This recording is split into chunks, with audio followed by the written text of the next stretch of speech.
testimony would be about this question of obstruction. Here he says, you know, I'm not going to tell you whether I believe this is obstruction or this isn't obstruction, but he does give you chapter and verse about what the president was concerned about in certain areas.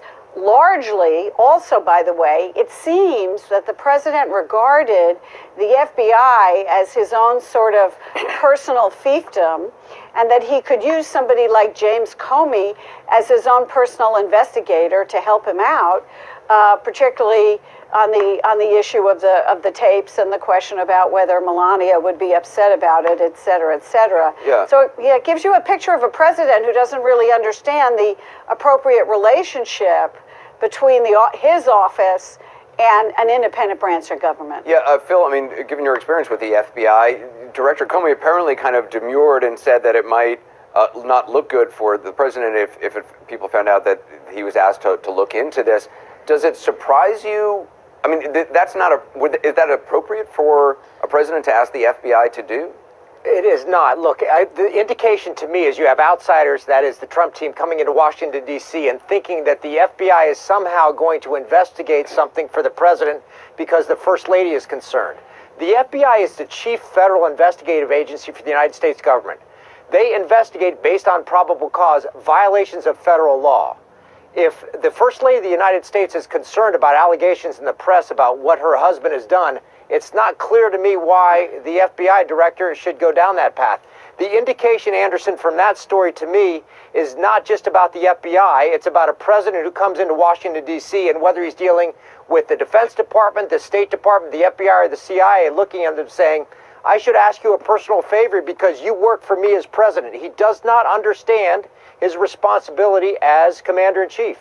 Alice, at another point in the book, according to the New York Post, Comey notes that the president said that it bothered him if there was even a 1% chance that Melania thought it was true, meaning the allegations in that tape about the stuff in the hotel room in Russia, to which Comey went on to say, quote, in what kind of marriage to what kind of man does a spouse conclude there's only a 99% chance her husband didn't do that?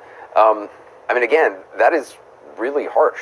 Sure, and this is, you know, the problem is this is the kind of marriage that the president has. And to Phil's point, it's not the FBI's responsibility to lift the cloud with regard to these allegations. And to Gloria's point, this book in large part is about him getting revenge. This is more than anything about him getting revenge against the president for firing him. And while talk about the prostitutes in the hotel room in the dossier is going to make headlines and sell books and what people will talk about, the big picture, what this book is about, it's not about those details. In my view, the big picture of the book, we haven't read the book, but in the excerpts, this is more about Comey's view about the toxic consequences of lying, and it's about the problems with loyalty to one person over the truth, and in his view, as the FBI director, having a president try and get him to drop an investigation with Michael Flynn, which he had a huge problem with. And that is the overall takeaway from this book. While the other part is salacious and is what we will be discussing, I view that as the takeaway. Well, also, Frank, that the FBI director is essentially comparing the president to a mob boss. Yeah, no, I mean, as was said in the introduction, there's no minced words here. I think from what we've seen of it, you know, we haven't read it in its entirety, it's an extremely shrewdly done book because Comey makes a point of talking about the fact that he worked in 3 administrations. He makes a point of criticizing people from each of those prior administrations, and it's clear he's doing that so when he then tells you that Donald Trump is violating all the norms of the presidency, that Donald Trump is a danger to the country, that this lying isn't just something casual, but it's a real threat to democracy, he wants you to see him as someone who's willing to criticize a wide group of people, who comes at this with great depth of experience, with a breadth of view. And I think he does a lot in this book to bolster his credibility as he makes this case against Donald Trump. Phil, you were shaking your head. Yeah, I don't agree with that. Look, there are 2 books here. There's a book by someone who is at the core of decision-making by a flawed president. That decision-making involved the president trying to intercede in conversations about investigations that his staff and maybe he himself were involved with. And meanwhile, we get the former FBI director commenting on the president's hand and whether his hand was small and whether he had a tan and moons under his eyes. If I were the FBI director, I would have said, look, if you want to inform the American people about what's happening in America, stick with the facts and be careful about being seen as partisan. It's 2 books, and I'm afraid the second book, The Salacious Stories, is going to divert from the first book. How is this president as a national security leader? Gloria, I mean, it does provide ammunition to those who, obviously in the GOP and elsewhere, who are going to want to, come after Comey hard. To Phil's point, it's not, sort of straight down the middle. Even the idea of writing a book like this so soon after serving in an administration, revealing behind-the-scenes details and stuff, rubs people the wrong way. I agree with Phil. I think you walk a fine line here, but I think that Comey may appear more partisan than he should want to appear, because these are very serious issues he's dealing with about separation of power, about the toxicity that he believes emanates from this White House throughout the government, stemming directly from the president. And those are serious charges and serious issues.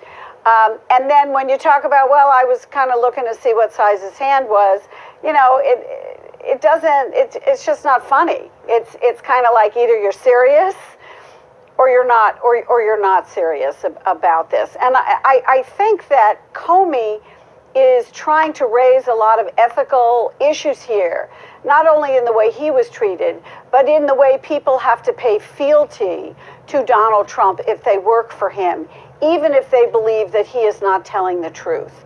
And those are really, really important issues. So the question I have is, and again, we haven't read the whole book, so we need to do that, is why would you diminish those very serious points with other things? And I think that's part of what sells books. Clearly, those details about the hands and the suntan, those are going to be the things that people will pick up on. But in my view, what we're hearing about the overall context, the loyalty, the obedience to someone that has a loose association with the truth, but also, in my view, this is Comey's way of making a stand for the FBI, which for a president that he viewed constantly undermined the law enforcement arm of the FBI and many of our law enforcement agencies. And this is his way of setting the record straight about a president that he views has been attacking the FBI. Yeah, we also don't know how much real estate, the stuff about the color of his face, the hands. We've seen that people, stuff is sent out to... We've seen journalists tease out the stuff that is the most salacious and the most gossipy, because that's what we put in our articles. That could be a very, very minor portion of the real estate. He does go on, the Washington Post quotes Comey as writing, they lose, talking about the liars in the White House, they lose the ability to distinguish between what's true and what's not. They surround themselves with other liars. Perks and access are given to those willing to lie and tolerate lies. This creates a culture which becomes an entire way of life. I mean, pretty stunning stuff. Yeah. I think he thinks it's toxic. I think he thinks it's a toxic administration, and he wants to sort of get that across. What we also know, and we have to read in this book, is Comey's defense of himself and what he did during the election to hurt Hillary Clinton's chances for re-election by releasing information about investigations into her email. And I haven't read that yet, but I'm very curious about what he's going to say about himself, because he has been criticized extremely by Democrats on that. Right.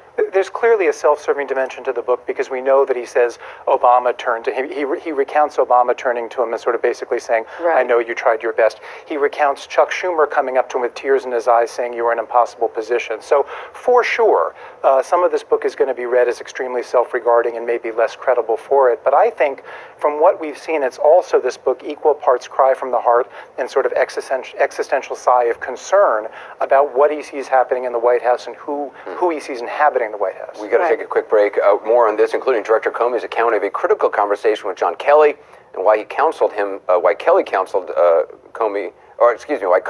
Kelly to stay on the job. Later, a CNN exclusive, what we're learning about new White House planning to undermine Deputy Attorney General Rod Rosenstein.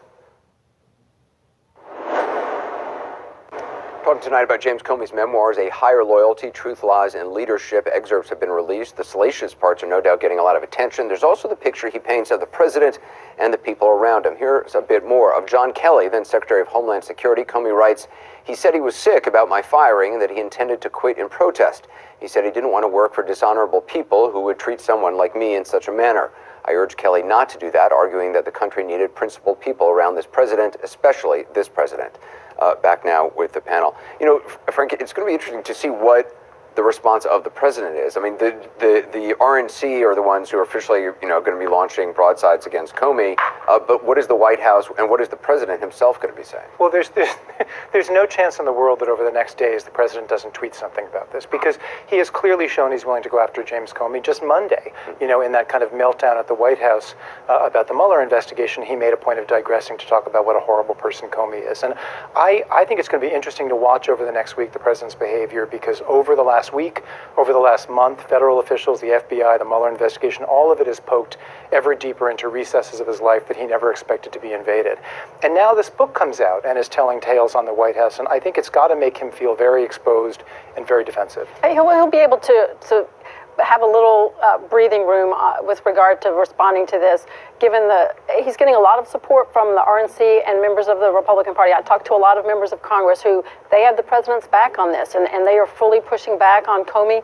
They say that he has a history of contradictory statements. They say he has acted in ways that violate the DOJ protocols, and they are constantly reminding people about the many Democrats who are now supporting Comey that have asked for him to resign when he brought up the Hillary Clinton investigation. Nancy Pelosi, Harry Reid, Bernie Sanders, and all of them. So the Republicans will push back for Trump, and I'd like to think he can show a little restraint and not tweet and comment on this, because he's going to have a lot of cover. Phil, I mean, what do you think the objective?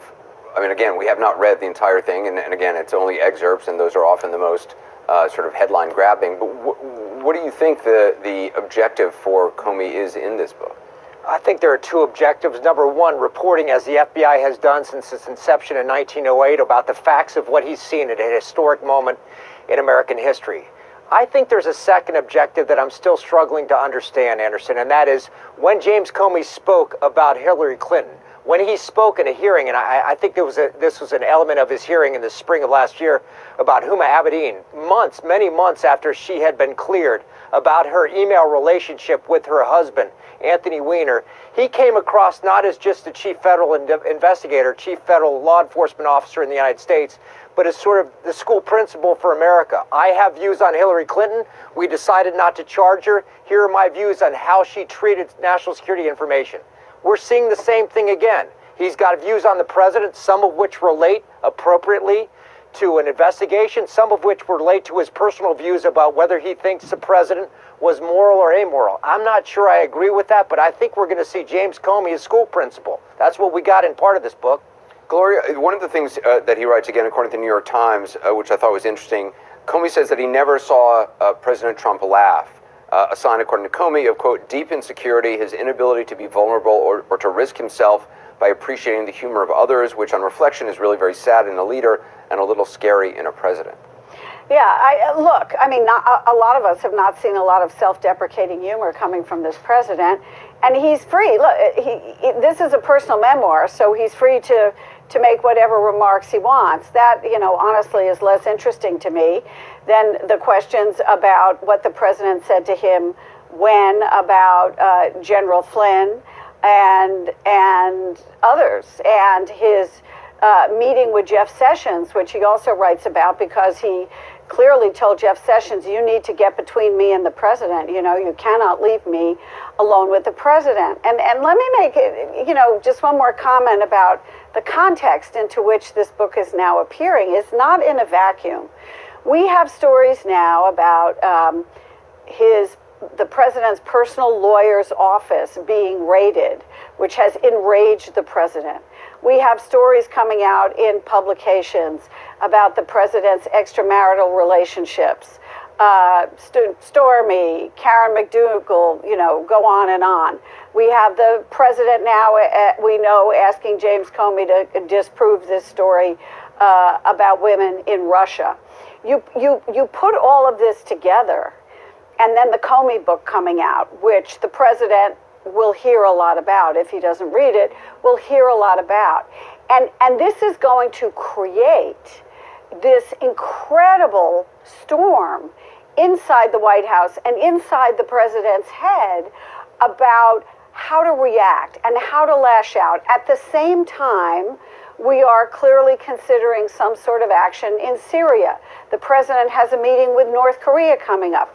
Is he going to testify in his own defense before the special counsel? And I think when you put all of this together, it's kind of a stunning maelstrom. Yeah.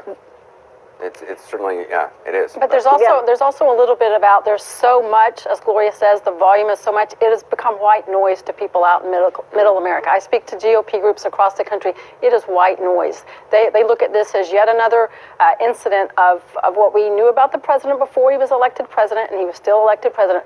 They are concerned with what is he doing to create jobs and to provide tax cuts. And middle Americans really are not super focused on this right now, as long as they're creating jobs and keeping America safe. So they're really watching what he does with Syria. Yeah, thanks everyone. Appreciate it. Gloria just called it a storm. It feels like it tonight. Next, did Michael Cohen, the president's personal attorney, make audio tapes of his business on behalf of President Trump, his conversations on the phone?